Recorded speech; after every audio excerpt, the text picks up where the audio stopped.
Hi everybody, and welcome to my Q1 wrap. So let's talk about sales first. So what happened? Well, we sold enough. I've been doing this for a very long time, and but it did have a few themes about it during the quarter.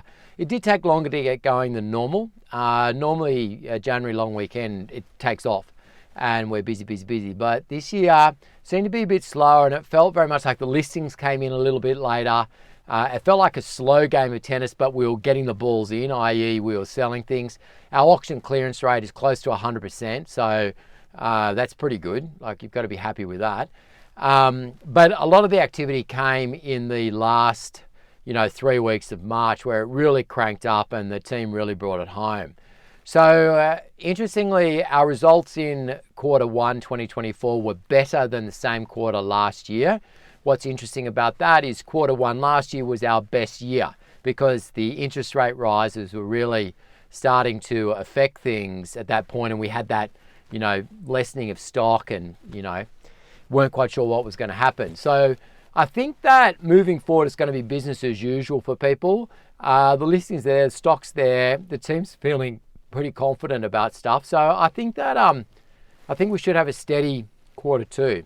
That's my prediction. You can quote that one back at me.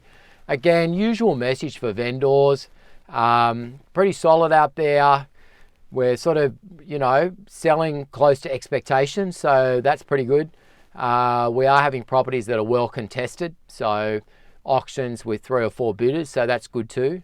So, steady as she goes, and we'll see if there's more transactions as people get on with life. I think that's what it is, particularly when you have a year like last year where people are held back.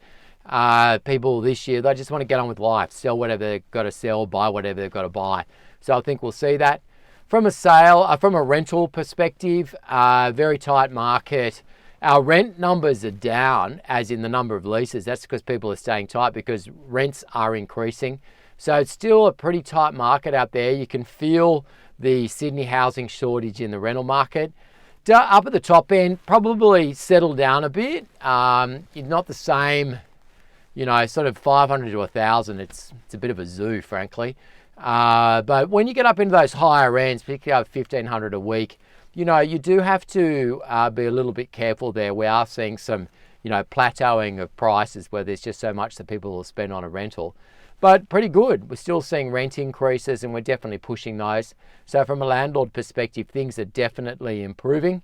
And then from a vendor perspective, seems pretty good. I don't know. When have I done such a positive message? But thanks very much, and see you in Q2.